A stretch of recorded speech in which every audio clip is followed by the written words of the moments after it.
What's happening, everyone? Welcome back to the Mighty Blues. Welcome back today to another live stream. It is the game review.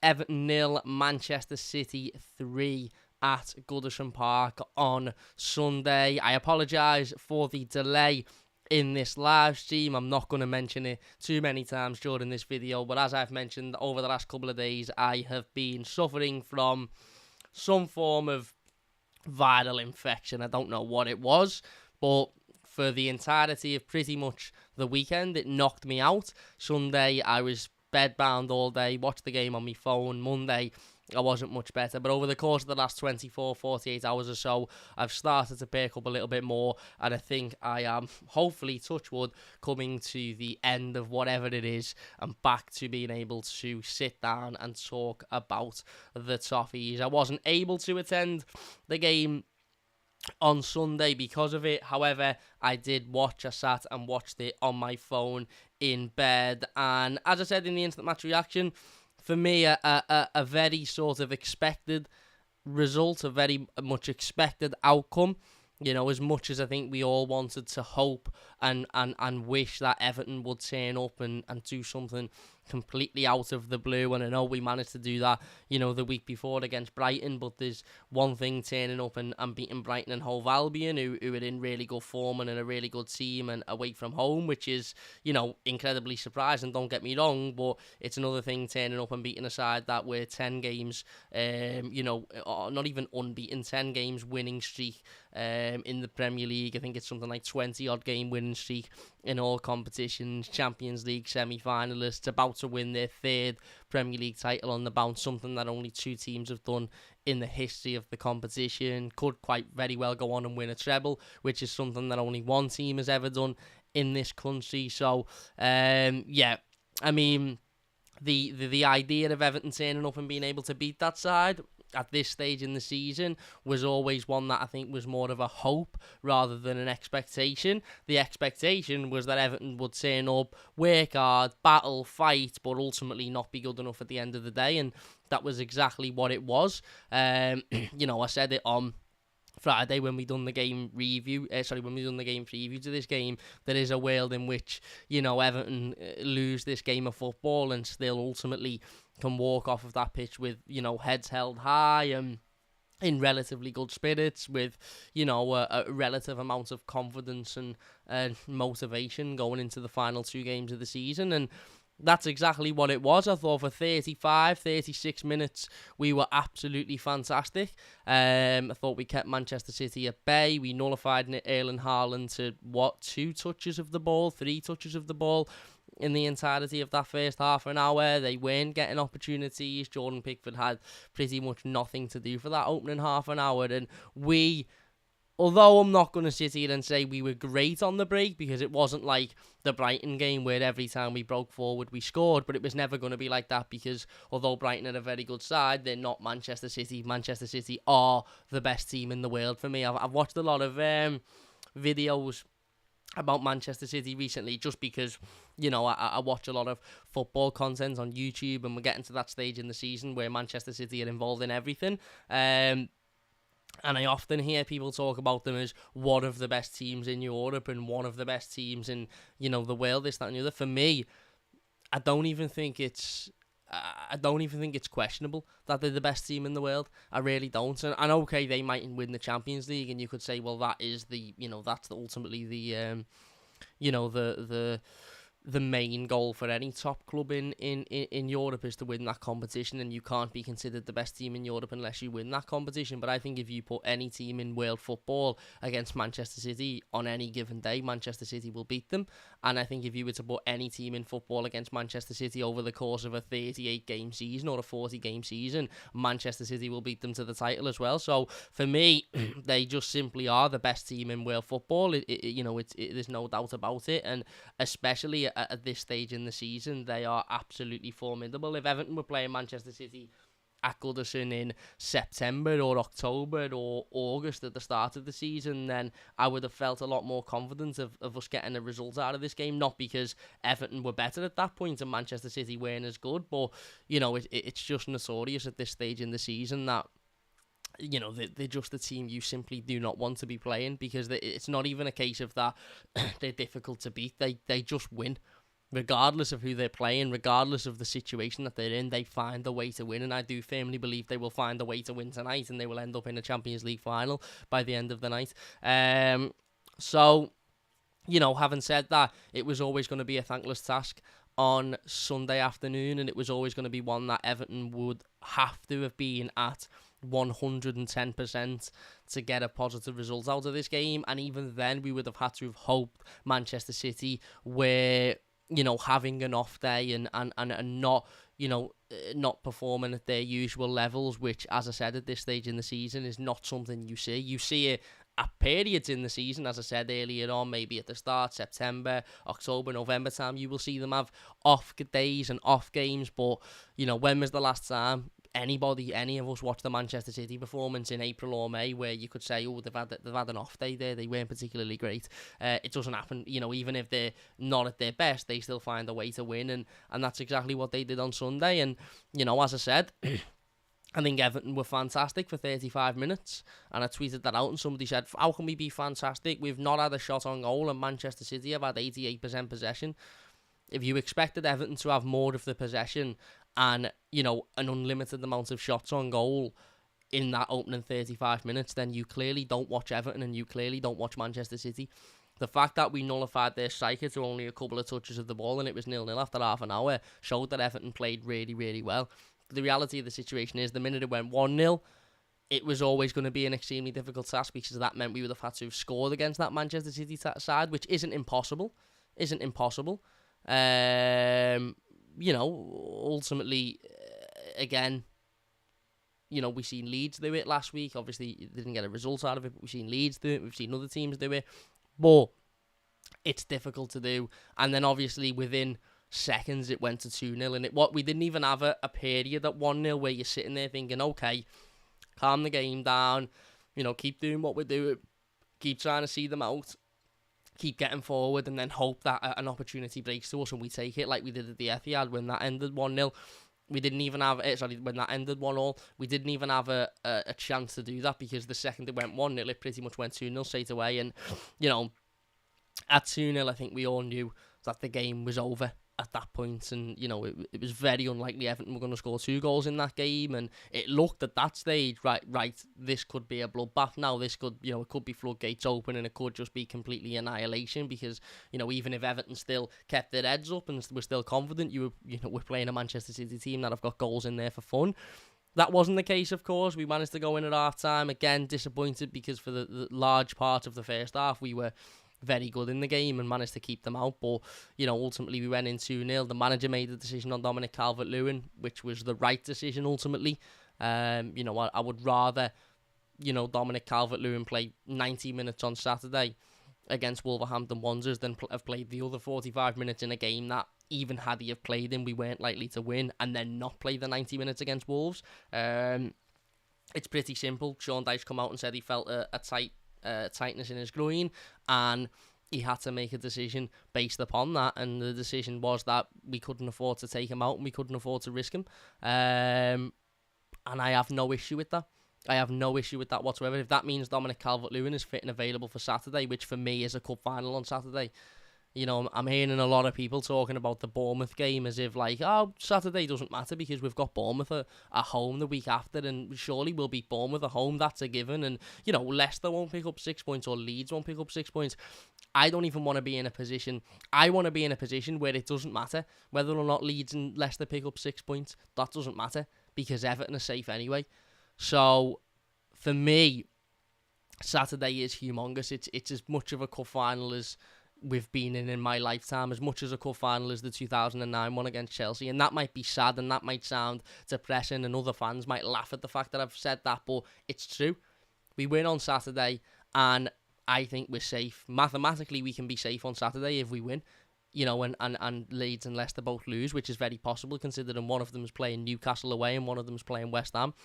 But if we win on Saturday and somehow we're still not mathematically safe because the other teams are, pick up points, then we give ourselves a massive, massive opportunity going into a game that is very winnable with a lot less pressure. And we don't win on Saturday or we lose on Saturday, which would be even worse, then that Bournemouth game that everybody thinks is a given, it automatically becomes 10 times harder. And it isn't a given, by the way. Everton have lost 10 games at home this season.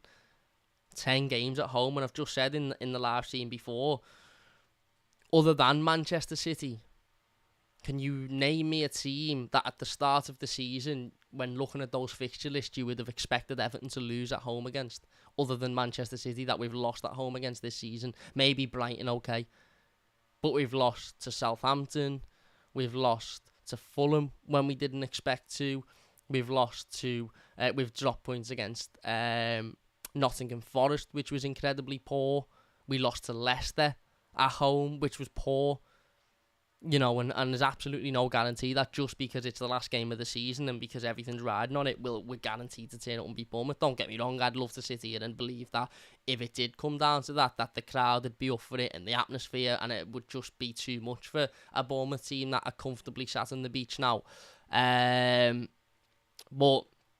I don't want to have to go into Goodison Park with that anxiety on the final day of the season. So, you know, ultimately it was the right decision by the manager to take Dominic Calvert-Lewin off, and it means that all of the focus is now on that game on Saturday against Wolves, and as I said, for me, it is a cup final. But once it went 3-0 against Manchester City, it was pretty much done and dusted at that point, and I think Man City sort of took their foot off the gas a little bit, maybe had one eye on the game tonight against Real Madrid, and therefore didn't really, you know, push for the 4th or the 5th or the 6th, and probably knew as well at that point that the league was already theirs anyway. You know, they knew that they were going to go on and beat whoever they were playing at the weekend. I can't even remember. They knew that they were going to go on and likely win one of the next 2 games, which would guarantee them the league.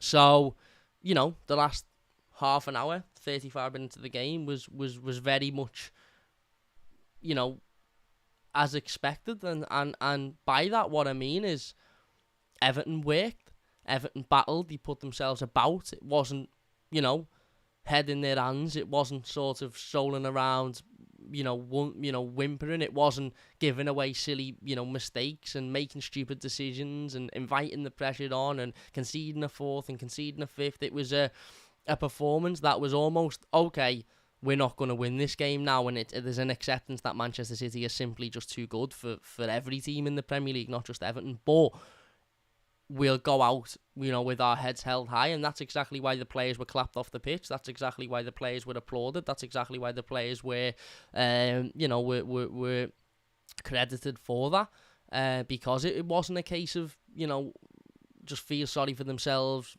concede another 1, concede another 2. It was, if you're going to step off the gas, then we're at least going to have a go. And granted, we didn't really create much. And obviously, taking Dominic Calvert-Lewin off didn't help that, because when you replace Dominic Calvert-Lewin with Neal Maupay, you completely lose that attacking threat, because Neal Maupay is, let's have it right, not very good at football, and certainly not as much of an impact as what Dominic Calvert-Lewin is. But we still had a go. We still got forward. We still put a couple of balls in the box. We still defended well at that point. And the 3 goals that we conceded were, one, the first goal by İlkay Gundogan is simply just incredible. The piece of skill, the touch off his thigh is world class, and the flick to knock it behind him is just simply, it's unbelievable. The second goal was avoidable and was a defensive mistake. I agree. I do agree. And the third goal was an impeccable free kick. Okay, some people could blame Jordan Pickford for that and say his positioning should be a little bit different, but that's not a Jordan Pickford thing. That's a modern day goalkeeper thing when it comes to positioning of a free kick. I've seen a lot of modern day goalkeepers in the Premier League concede free kicks because of their positioning like that. Again, a world class free kick. I think when you actually looked at the stats at the end of the game, Manchester City's XG was lower than Everton's XG, which tells you how well we nullified them for large parts of the game. But the difference being is that they've got genuine world-class players, and genuine world-class players find a way to win the game. So even though they didn't have many chances on goal, even though they didn't have a plethora of opportunities, even though defensively on the whole, objectively, we did well, we still conceded 3 goals and lost the game. There is a conversation there to be had about the way we set up, and I agree with that. I do agree with that. But I don't think we can dwell too much on this result, and I don't think we can dwell too much on this performance. Everton Graphics X has donated £2 to the team. Says, here's a £2 donation. Thank you very much, my mate. Really appreciate it. I said this in the instant match reaction on Monday, and I'll say it again now.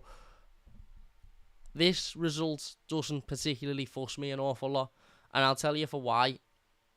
Because I sat here and I done the predictions a couple of weeks ago. You know, we all sat down and we all looked at the remaining 4 fixtures for the Premier League teams. You know, after that Leicester draw, I sat here and I looked at Everton's last 4 fixtures, I looked at Leeds, I looked at Leicester's, and I looked at Nottingham Forest's. And I had us maybe getting a point at best out of Brighton. I had us probably losing to Manchester City. You know, as much as the optimist Evertonian in me wanted to think, well, hang on, remember we beat them 4-0 once, and it's at Goodison Park, and they'll be in the middle of 2, you know, big games.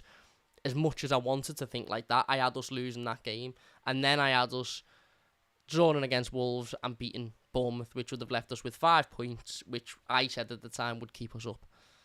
Obviously, other results in other games for other teams have gone differently. I think Forest have picked up more points than I expected them to at this point, and I think Leeds picked up points against Newcastle that I didn't expect them to. But Everton have also picked up points that I didn't expect in 3 against Brighton. And had I have sat here and looked at the Brighton and Manchester City game after Leicester and said, I think we'll get 2 points out of those 2 games, people would have probably said, you know what, I'll take that. I'll take 2 points out of Brighton and City. But we've got 3 out of Brighton and City. So for as much as this is a disappointing game, and for as much as this is a disappointing result and performance, and I understand people are disappointed with the setup and it was negative and it was never meant to go out and win, I almost think we have to just forget about that now and go, do you know what, we lost to the best team on the planet. Whatever, let's set all of our focus on now going out and beating what is a very winnable game and a very beatable team in Wolves. Now, Wolves, don't get me wrong, are very good at home at the moment and have been brilliant under their new manager since he's come in. But if he sets up like we did against Brighton, and if we perform like we did against Brighton, then there's every chance that we can win that game against Wolves. So, for me, as I said, we've gotten 3 more points. We've gotten 2 more points than I expected us to have at this stage. And even that expectation was one that people looked at me and said, you're stupid. Because I remember saying I think we could get something against Brighton, and people commenting and on the live comments saying, you wishful thinking, Cam, not a chance we go to Brighton and get something. But we did, we won. Now, we all knew we weren't going to get nothing against Manchester City. So I'm not massively down about this one. You know, you don't look at Manchester City at the start of the season and think that's one we should win. If you do win it, then you go out on the ale and you celebrate and you go, oh, what a performance that was. But you don't look at it and think we should win. And when you lose, you don't get too down about it because that's the expectation. And that's the truth of it. And some people say you should never expect to lose and you should never be happy losing. I'm not happy we've lost. But I'm understanding of the situation that we're in and the difference in quality between Everton and Manchester City. And I'm understanding that the next 2 games are too important for us to dwell on what was a almost result that none of us could really say we're surprised about. And that, for me, is the most important. Now, yes, as Wormy says, you know, against City, we sat back, we didn't break when we occasionally won the ball. I get all of that. And don't get me wrong, I do think that the overall setup and plan against City was probably different to Brighton, but that may be for a number of reasons. That might be because the manager's looking and thinking, if we try and break like we did against Brighton, then we'll just get it on the counter-attack. We'll be, you know, recounted, a counter, if you like. And, you know, if we try and do that all afternoon, it could be 4, 5, 6, 7.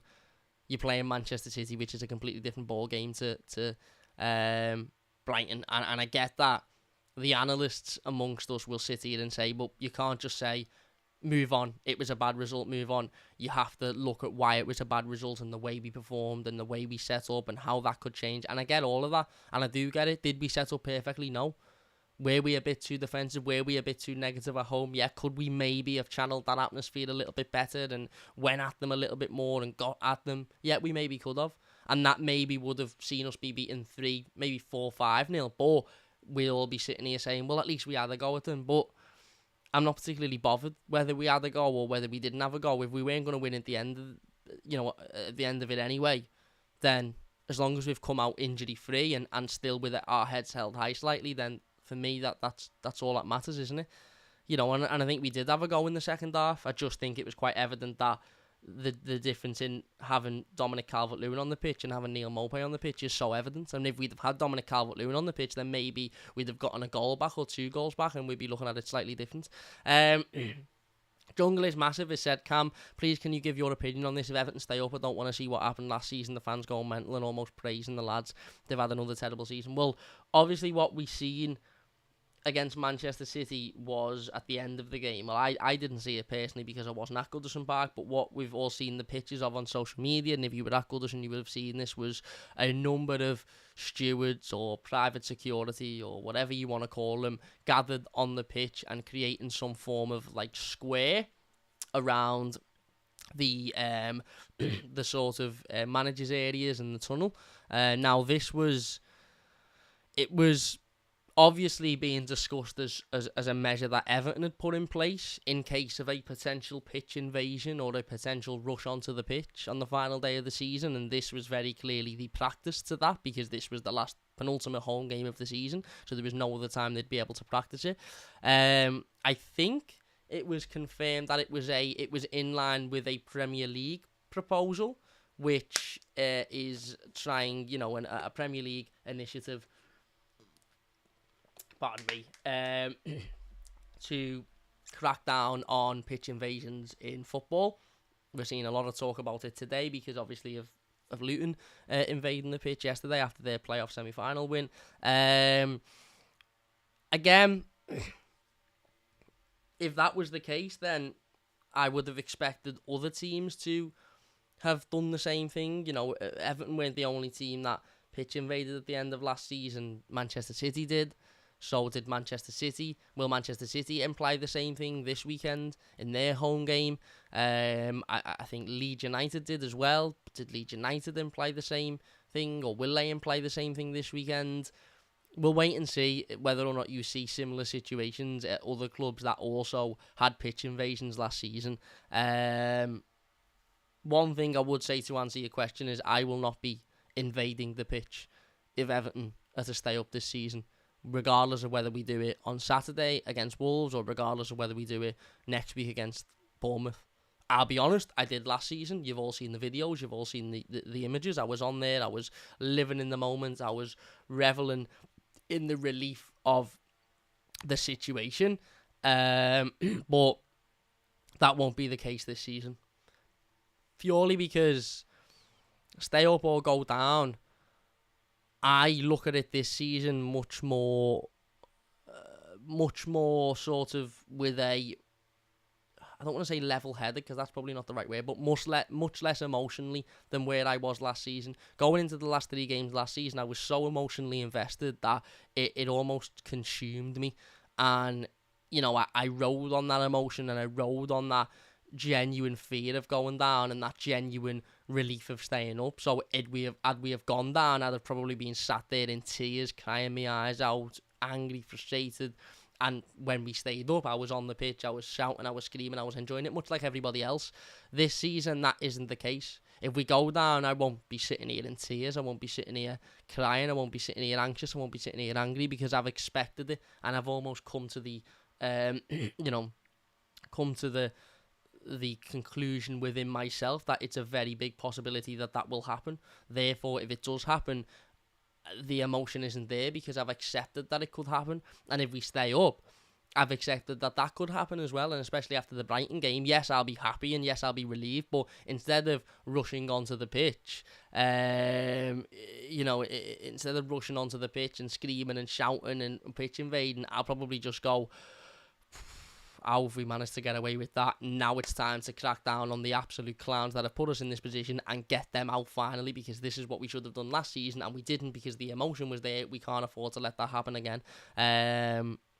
So, yeah, I certainly will not be invading the pitch, and I think a lot of Blues will probably feel the same way I do. More a case of, how have we managed that? Now let's get those people out or certainly drive the change of the football club, because we can't afford to let this happen for the 3rd season on the bounce.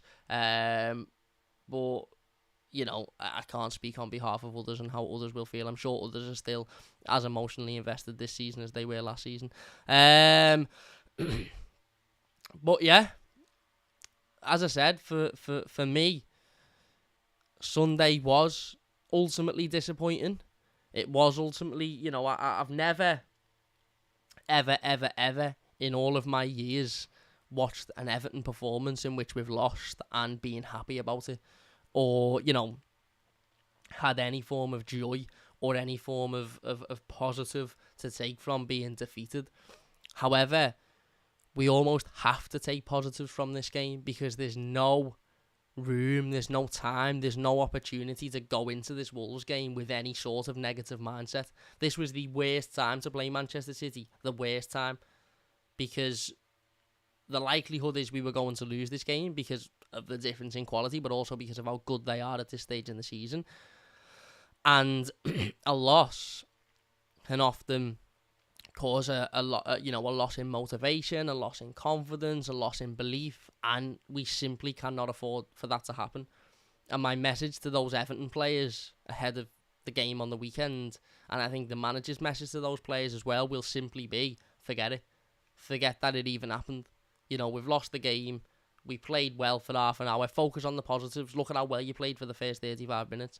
And then my entire team talk and game plan and sort of discussion ahead of the game against against Wolves would be, let's look at everything positive we did in the last away game against Brighton and how can we try and emulate that to go out and beat Wolves. And Wolves are a good side. And Wolves are a good side at home. They've been very, very good at home since the new manager's come in, as I mentioned.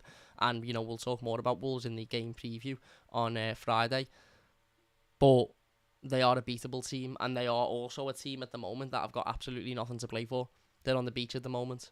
They simply are on the beach with their feet up. They're staying up. They're not going to push for Europe. They're not going to go down. They've got absolutely nothing to play for, Wolves. So there's no reason why they should have more desire than Everton. And I said this when we spoke about the Fulham game, and I was wrong. Fulham wanted it more than Everton did. Fulham battled more than Everton did. Fulham worked harder than Everton did. And that should not have been the case. That should not have been the case whatsoever. But I say it again, for Saturday's game, I just refuse to sit here and believe that Wolves can want this game more than Everton do on Saturday. I just can't believe it. There's got to be ultimately a position within these players and this manager that understands that they need to want it more than those Wolves players. Those Wolves players will be sitting there now thinking 2 more games and then we're on our holidays. We can go away to Dubai or America or wherever they want to go with their families and friends. And, 2 more days, season's over, feet up, holiday time, happy days. We can have, we can eat what we want for a few months. We can think what we want for a few months. These Everton players should be thinking, this is a cup final. This should be the biggest game that any of those Everton players have played in to date. It's as simple as that. And that difference in mentality mixed with a game plan, a positive game plan by the manager and a game plan similar to the one against Brighton should hopefully see Everton pick up what would be a massive 3 points. Look, I understand the reality of the situation is we're probably more likely to draw this game because that's just what Everton do. We don't win many away, but wouldn't it be nice for us to just, surprise us? We surprised. We were surprised against Brighton when they turned up and they managed to beat a fantastic Brighton side away from home. And in the manner that we did as well, not just beat them, but absolutely dominate them and perform so well and perform the game plan so well. Wouldn't it be nice if we did that again? And we won 2 away games on the bounce, and we could go into that Bournemouth game with a little bit less pressure. And, maybe even go into that Bournemouth game with it all being done and dusted. But certainly go into that Bournemouth game not being desperate to win. That would ultimately be the hope and the pray. And as I said, I am seeing a little bit of complacency within the fan base of, well, it doesn't really mean too much this game because we've still got Bournemouth, and if we get a point, then we go to Bournemouth, this, that, and the other. For me, this has got to be the one we throw everything at. This has got to be the one that is like, right, this is the final. This is the final, and then you go, you use your Bournemouth as just a, if you need another point, then hopefully we get that there. But this is massive. This is massive, and and yes, there's definitely, reasons we lost to Manchester City beyond their level of quality. I think the setup could be questioned. I think the way the manager had us could be questioned in terms of defensively and sitting back and not really being positive and being negative. But all of those things are things that we could sit here and discuss if we'd lost this game in September or October, and why we need to be a bit more positive against the big teams at home and why we need to have a bit more of a go. But I don't even really want to fill the time talking about that, because the reality is we've lost the game we all expected to lose, put it behind us and move forward to what is a huge game of football on Saturday. So yeah, there you go.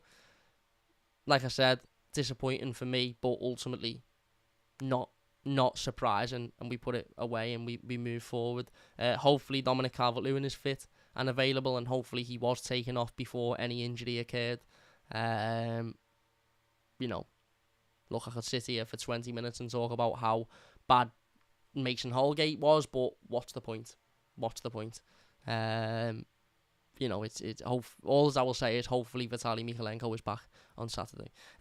That is it then. We're going to leave it there. If you have enjoyed this one, please do leave a like. We will be back over the next couple of days with the game preview to the Wolves game, so don't forget to look out for that one. If you are new to the channel, don't forget to subscribe as well. That would mean a massive amount to me.